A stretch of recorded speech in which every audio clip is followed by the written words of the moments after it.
A little bit better, isn't it?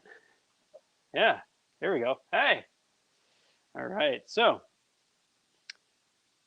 yes, the once again, the weather looks nice, and then I didn't want it to be one of those typical Montreal days where I go outside and all of a sudden it's like, yeah, it's sunny, and then you go outside and you set up and it starts raining like it did the other day. So, just yeah, I'm playing it safe a little bit, but just wanted to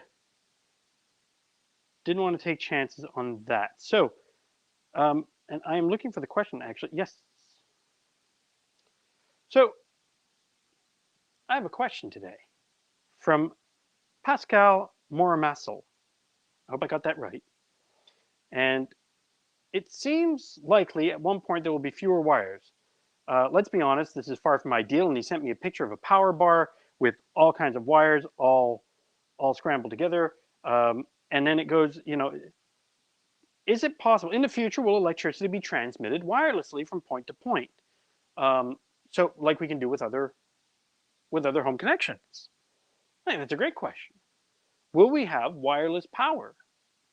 Well, the way it stands right now, the answer is no.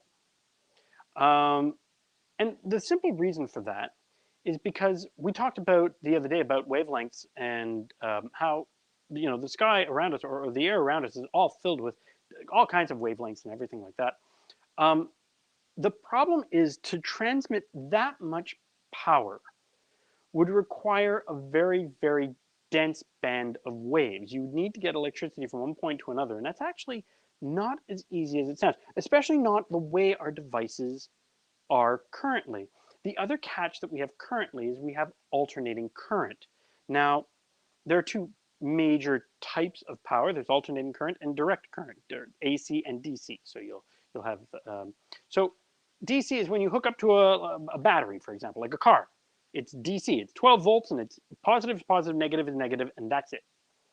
And a lot of Tesla stuff worked on direct current. The problem with direct current is direct current you can't track it. Um, and especially Tesla actually figured out how to do wireless energy, and it would work, and it would actually be good for people. But then the problem is that you don't know who's using how much, and you can't charge them for it. Mm. Alternating current, on the other hand, you can. Alternating current means that the positive is not always positive, negative is not always negative. It fluctuates constantly, and that's interesting. Which means that you can't have a wireless signal that's constantly fluctuating like that isn't dangerous. Because Deb asked a wonderful question when we talked about these frequencies, and that is, are they dangerous? Well, if in high enough concentrations, yes. And in order to get the sheer power we would need for the devices the way they are, yes, we would need to change our environment notably in order to transmit this power. Um, so that's kind of interesting. Now, that's assuming that we have to have the power come from the environment. Why do we not just have batteries that, last forever? Well, that's a fantastic question. Batteries are chemistry based, which means they can only give out a certain amount of power. Now, they are direct current. They can only give out a certain amount of power at any one time because the chemistry can only work as fast as the chemistry works. That's why batteries can only recharge at the speed that they recharge at. They can't recharge faster. Now you can have what they've done now more recently is divide into multiple cells. So it's like I have, instead of having one big jug, I've got that pyramid of shot glasses, and then I can pour into the top glass and it'll cascade out. And eventually the bottom tier will take a little more time to fill out, but at least the top tiers fill out really, really fast. So that's one way of doing that. But the problem is that again, chemistry only works as fast as chemistry works. So yes, it's a challenge. Can we have batteries that just go forever? Well, no, because we don't have chemistry that goes forever. They'll eventually wear out. Um, 0 point power. Well, 0 point power refers to the idea of we literally make something that generates enough power to run itself, and it's a perpetual motion machine. Well, just like any perpetual motion machine, there's no new energy. Energy is merely converted. So the problem with these perpetual motion machines is the idea, now that it is rumored, it is rumored that, was it Julius Caesar? I think it was Julius Caesar had captured a true perpetual motion machine, but it got destroyed in a battle, which is real unfortunate. 0 point power is the idea that, they can keep going forever, but the problem is there's no machine that can create more power than it expends to keep itself going. Even if you turn potential kinetic energy and all of these, if you take everything into account, eventually friction is going to eat away some. Some energy is going to be converted to heat. But that's some energy that is converted. So the energy that is converted to heat is not returned back into the device. So all of a sudden, I'm not saying it can't run for a long time, but it can't be truly perpetual because you're always going to have some eke out in the functioning of it.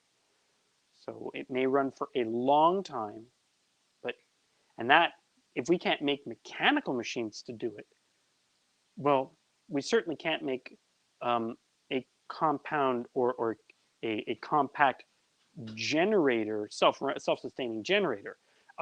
If you guys are familiar with the Marvel movies, the first Iron Man movie, that's what the whole thing was about. The arc reactor that he invented was the entire premise of the movie, or the thing that made the movie possible. The reason he can power his suit is because he managed to create a compact 0-point power generation station that constantly generates more than it requires in and of itself to run.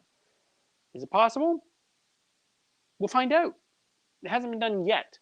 So that gets interesting. Ah, yes. Thermodynamics. Kirsten writes, thermodynamics, another hot topic. Love the pun, and absolutely true. Thermodynamics is definitely a hot topic. Something cool to talk about on another day, perhaps. But yes, thermodynamics would definitely account for the loss in perpetual motion machines and the hindrance to 0-point power. So that's why we don't have machines that are absolutely and truly wireless. Even with the machines that we do have that are wireless, a great question is, do I have to put my phone into airplane mode when you get on a plane?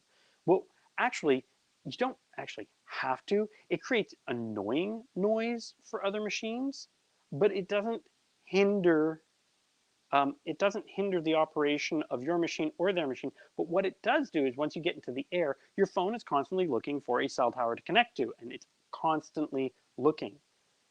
And it gets real nerved up doing it, very squirrely, and it will consume your battery in no short order. So that is kind of interesting. But it kind of plays to that, can you get interference? If we're talking about anything wireless, there's a chance for interference. If your Bluetooth headphones get interference, it's not the end of the world, you know? If all of a sudden something critical in your house, like your fridge, for example, is getting power wirelessly, and all of a sudden then it isn't, that could be problematic, especially if it's getting it intermittently, because then, of course, it's not retaining its cold. So, yes. Right. So that is the long form answer to why don't we have power wirelessly. And I hope you guys enjoyed. Stay tuned. Come on back. I will see you guys tomorrow live at 6:45 for Not Technically Perfect with me, Richard Strother. And here is the email. If you guys have any questions, I'm easy to get in touch with. You know what? Hit me up in the email. Hit me up in the comments. Hit me up on social media. I'm around, and I'm pretty easy to reach. So love to hear your questions, and can't wait to see you guys tomorrow. Have a great evening.